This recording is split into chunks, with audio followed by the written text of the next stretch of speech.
viewers, welcome to Political Platform on Repa FM. My name is Amechi Anafu. It's a beautiful Thursday morning here at the nation's capital. Some parts of the city experienced rain yesterday.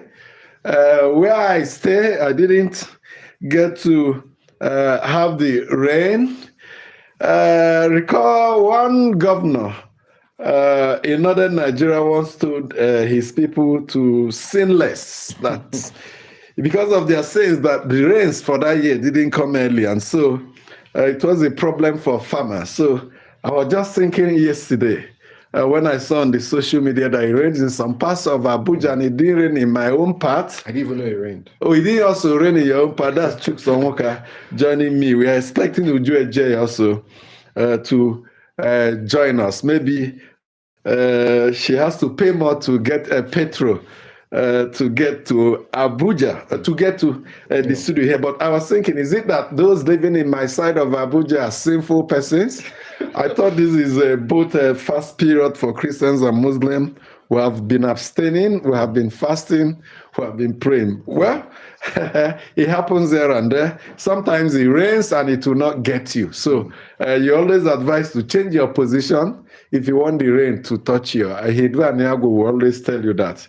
If the rain is not heading to your direction, leave your present location and move to where it will really hit you. Chuks, welcome to the program. Yes, great to be here. Fantastic Thursday morning. Well, in some ways and in not, other ways. Happy to be alive. Happy to be on the program again. But also not happy in the way that Nigerians are now paying more, for transportation to go to the offices. Still on the same pay grade, even though it's not any employer's, fault though. But it's just the reality of things. Young Nigerians, because I like coming from the angle of a young Nigerian. I'm a young Nigerian as well. Being one of their constituents. Yeah, my friends are paying more, for buses in different parts of the country, Lagos and all of that. One of them says his transport fare increased by 800 naira a day. So it's more, it becomes 800 naira per hour. Yeah, so as it is. The first day this thing happened, a lot of people were caught with the sudden price increases. So they resorted to trekking. Yes. It's just unfortunate. For other countries, that's why on this program we have said what the government should do is to subsidize public transportation system. Yes. If you have removed subsidy from petrol, fuel, no problem, subsidize public transportation system. But unfortunately for citizens, there's no strong public transport system. Lagos has a BRT, bus rapid transit. One lady made a video the other day, saying that what the number of buses they have are not enough. Waiting 4 hours in a queue, to get a BRT bus. That's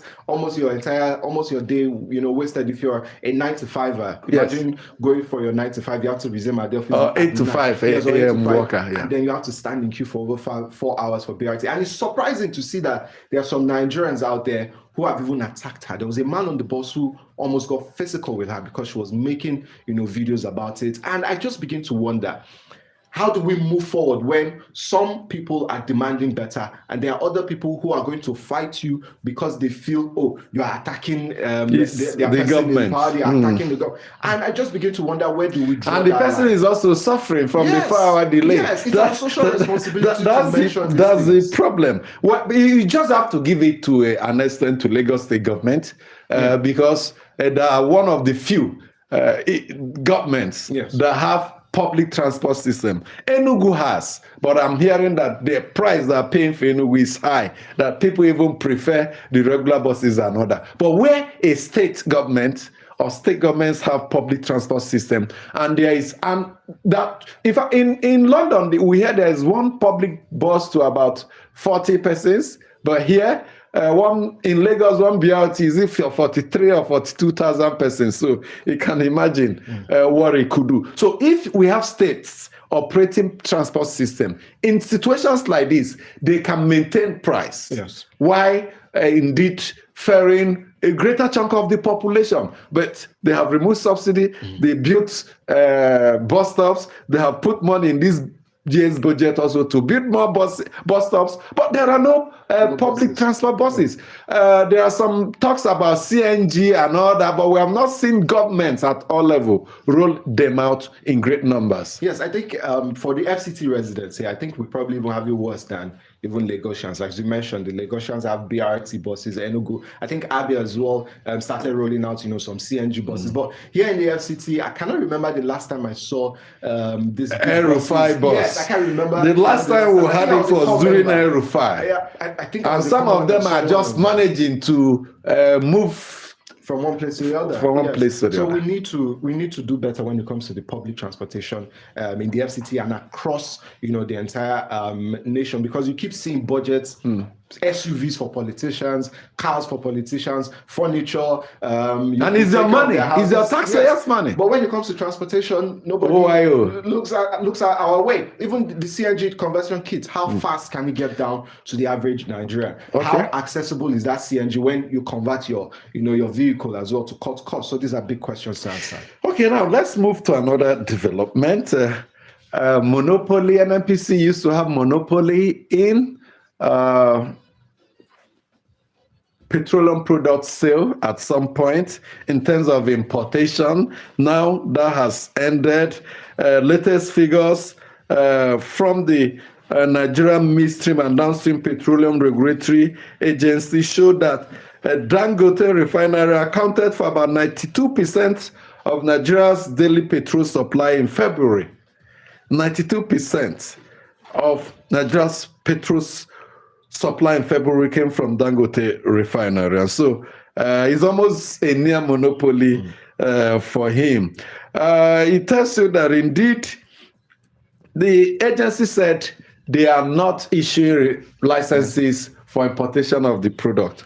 Recall what happened to Farouk, the last former managing director of the agency.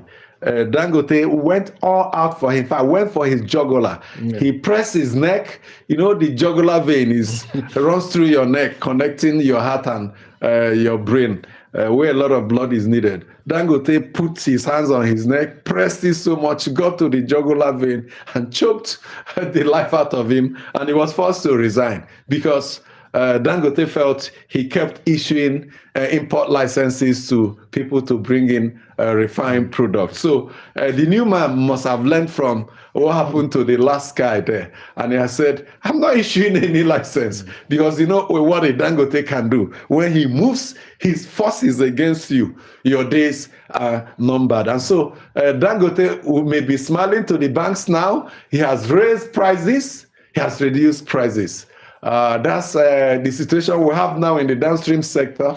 Dangote said he needed it because, and some observers noted, the refinery had to sell to Nigeria. The good thing is that we are almost self-sufficient in local refining in such a way that nearly 100%, 92% of our fuel need for February this year came from local refinery, Dangote Refinery. Yes, he's keeping to his words that he can meet, with the demands. When he fought two battles. The comments of, he can't meet up. Now they're showing that they can do that, and then the issue of giving import licenses to others also fought against that.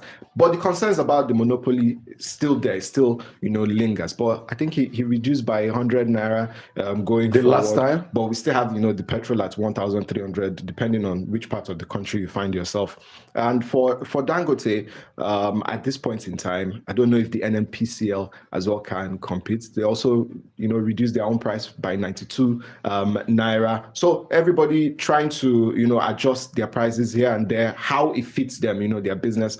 Capitalism, at the end of the day, is one we are promoting in the country to see how we can move things forward. So for Dangote at this point in time, going forward, we'll see if there will be others. But I think the NNPCL and others really need to get their acts together as well in terms of for us to avoid where one person, one company is controlling, the markets, forces and all of that. So I think we need options, basically. In other countries, a lot of countries, they are there are options. One person shouldn't just have, the go at it. Yes, he's able 92%. That's really huge for his company and for his. It will change when the Bua Refinery in Akwa Ibom State comes on stream, and we are hearing end of this year or latest early 2027. Yeah. It has almost 300,000 barrels per day capacity. So when that comes on stream, forgetting the 4 refineries owned by NNPC Limited that is comatose, at least there will be some duopoly instead of monopoly now in the downstream sector. Yes, it's very that would be very good. I must say, very good. Keeps competition. Will it favor Nigerians? That's another one. When there's competition, prices definitely come down. The consumer becomes the king. Yes, because each person wants to outdo themselves, sell to the market. We also saw it with Dangote when it was cutting prices. A lot of people were let out of the market. It was cutting prices to 800 and something naira. I think it got to even 700. At some point to push those that were importing out of the market, because it reduced the price far below their landing cost. So their business was ruined even before they hit the market. So if we have that with Bua, it might favor Nigerians going forward. But we'll see. Time will tell if he'll be able to meet up with coming on stream as well. Like I told one of my classes on political economy, that Dangote spat with Farouk, Engineer Farouk, the Chief Executive Officer of Nigeria Ministry of Downstream Regulatory Authority, is a significant development in Nigeria's political economy. Under all our regulatory agencies, the president reserves the powers to issue general and broad guidelines on how they are to carry out their functions, because our constitution donates executive powers to the president. So despite the fact that I have several and multiple regulatory agencies, the president can always interfere. The president is empowered to interfere, to say, give this license to this person, give that license to that person, or do this or do not do that. And so in one of my books, I said, we need to moderate that presidential power, because it's a partisan power. It's not a power that is wielded in public interest. The intention is that the powers will be wielded in overall public and national interest. But over time, it has skidded off to indeed favoring political, selfish and group interests. I also made a prediction that in the days and years to come, that power will shift to the novo rich. The new capitalists in Nigeria coming up, Dangote being one of them, because elsewhere in US, for instance, the big companies, the big corporations determine the direction of government, its policies and programs. And I said in Nigeria, we're going to see it. And I get back to that Dangote, Omar Farouk spat. That by the time Dangote forced him out, he would have made a strong statement to every regulatory agency. Yes, you have the presidential power, you have your own powers, but remember that I'm big enough to come for you if your policies contradict my business interests. If your policies go against my business interests, I have what it takes to come after you. And so as that thing happens, we are going to see regulatory agencies kowtow to Dangote and other big guys in the market, the Otedolas,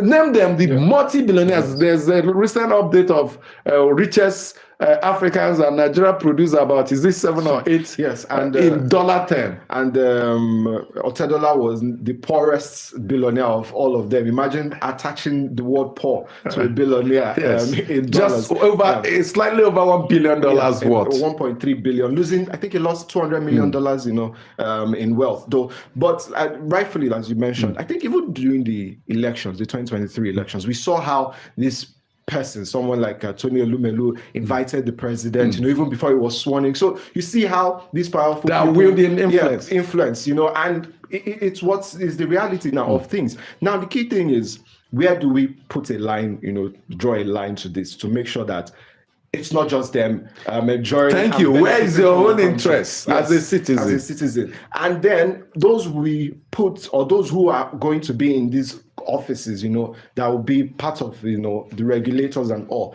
How clean, how good are they at their jobs? If you don't have anything fishy going around. There's nothing somebody like a Dangote can poke around, to get you out of the office. So we need more individuals who are diligent, with their work as well in positions.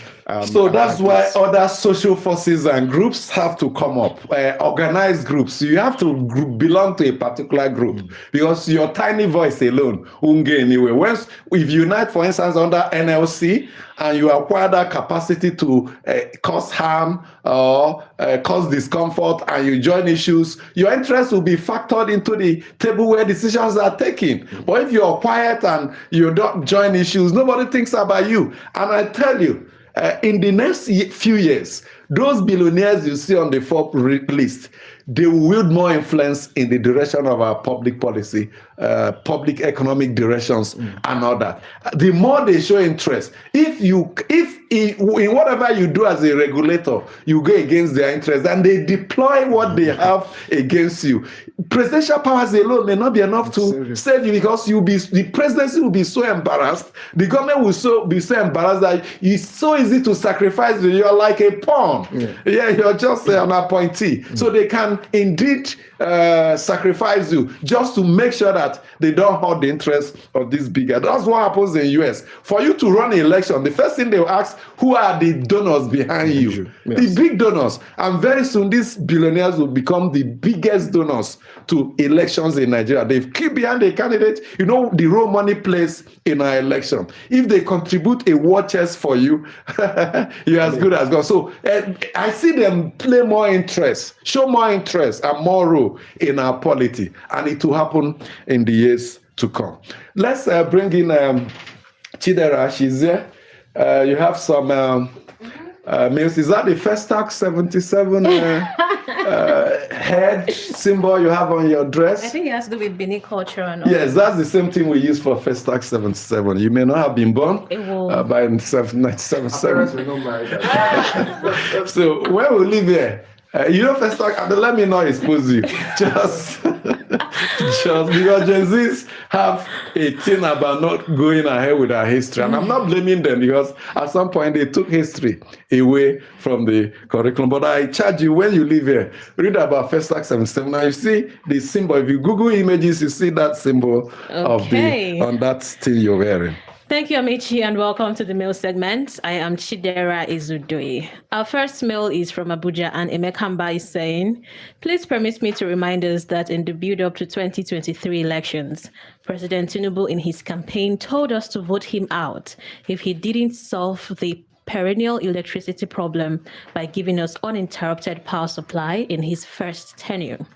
Well, there's still some in his first tenure, but from all indication, I doubt that he can live up to his promise, as the national grid collapse is now a constant, and the presidential villa spending billions of naira of taxpayers' money to switch to solar energy is leaving us to our dark fate.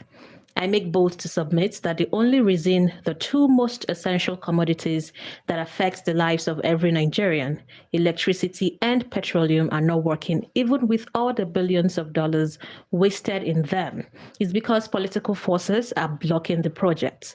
If you ask the chairman of Dangote Group and Geometric Power Limited, Alhaji Aliko Dangote, and Professor Bath Naji, what frustration and hellish experiences they went through in the hands of these political forces before the Dangote refineries and geometric power plants in Aba came to life, you would have a grasp of the hydra-headed monster we are dealing with in Nigeria.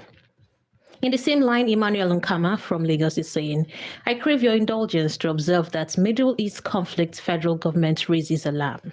Federal government mobilizes 100,000 CNG kits throughout the country. Dangote slashes fuel prices per liter by 100 naira, while international crude oil prices also dropped. All is like scratching the surface and leaving the substance. This is because all these are short-time measures which will not solve the ripple effects of the US-Israel war in Iran, because the end of the conflict is not in sight. Therefore, the federal government should take drastic actions and find the means of cushioning the fallout of the war in faraway Iran, which has shot up the prices of fuel pump prices as high as 1,500, depending on the point and state of buying. Here is appealing to President Tinubu to use this opportunity to rethink bringing back the fuel subsidy for now, to alleviate the suffering of ordinary Nigerians who will be dying of hunger and poverty due to the sudden Middle East crisis. This is not a time for mere lamentations, but decisive action to avoid seemingly human catastrophe. And from Madala, Clifford Aloze is saying, formerly, the three basic needs of life are food, clothes, and shelter. However, in Nigeria today, the four basic needs of life are food, clothes, shelter, security of life and property, of which the deficiency of one makes nonsense of the rest. It is laughable when you hear government keep telling Nigerians that food prices are coming down. If I may ask, at what ratio did food prices go up, and at what ratio is it coming down to meet the status quo? How much is a bag of cement today? How affordable are drugs in the pharmacy? How much is clothing to cover our nakedness? Enough of hearing from the government. Food is coming down doesn't mean that our problem in Nigeria is just to eat Indomie, rice, and beans. And lastly, from Ogun State, Ania Fionk Ontia is saying, the recent Sheikh Gumi's comments on terrorism against the government, that the federal government and those in authority know terrorists by name, their location and region, as he never visited or attended meetings with bandits and terrorists alone, but with government security officials, further proves to the fact that APC, the ruling party today, is a terrorist organization. Recall in August 2025, Canada courts affirmed that APC is a terrorist organization in Nigeria. The federal government has never arrested Gumi or invited him for questioning over his link with terrorists over the years. I therefore urge the federal government, the APC, and those in authorities to immediately put an end to what they have started, the ravaging insecurity across the country now. APC cannot use the lives of innocent persons to play politics. We need a country where no man is oppressed or attacked because somebody wants to remain in power by force against the wishes of the people. We cannot continue this way. No political ambition of any person worth the lives and blood of innocent Nigerians. APC must join with Gumi to end this act of terrorism now. That is how far we can go on the mail segment. Keep sending in your mails to politicalplatform@dargroup.com. Thank you so much for the mails. And from our YouTube, some comments here. Noah Ohonos 9015 says, why is it that the price of petrol is increasing every day? You here in Ghana will still pay the same amount as transportation. No increase in Nigeria, my country. Okay.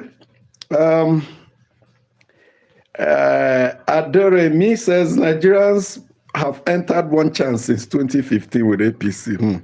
One chance transport system.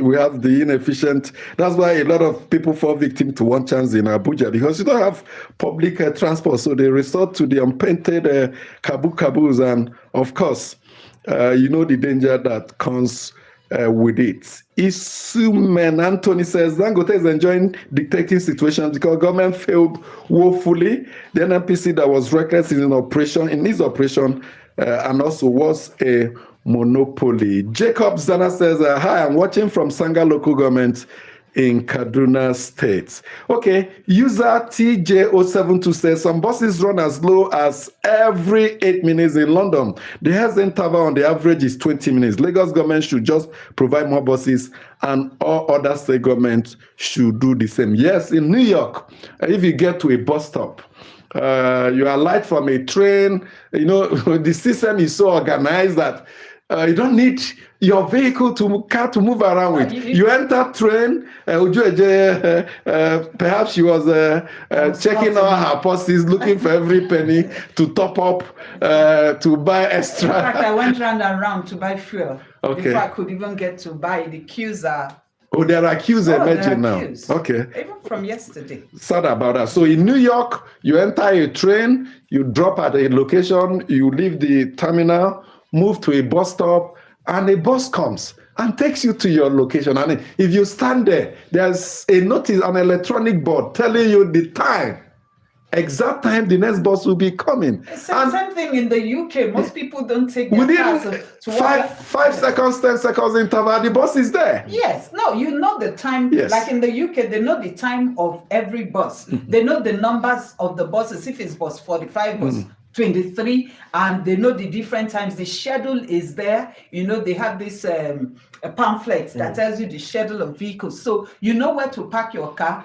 You know, pick a train or pick a bus, go to where you want to go. And when you come back, like those who live on the outskirts, because the cost of fuel is high there. They don't want to just burn their fuel driving all alone. So to them, it pays to join buses or trains that further take them to their destination. And on their way back, they pick their car. And in US, we said it the other day on this program that fuel price, gasoline price, as they call it gasoline, increased by mere 60 cents, not up to $1. They're here. Look at what we are seeing. And from our YouTube, Noah Hawosa says, we thank God that the price of fuel is coming down again. Yes, because of the recent reduction, but Nigerians take advantage of every situation. Says he's listening from Bayelsa State. Yes. I bought 1,350 per liter. Today. Yes, it's a tough one, for Nigerians. And just to add to what we see in other climes, why they have such is because even their politicians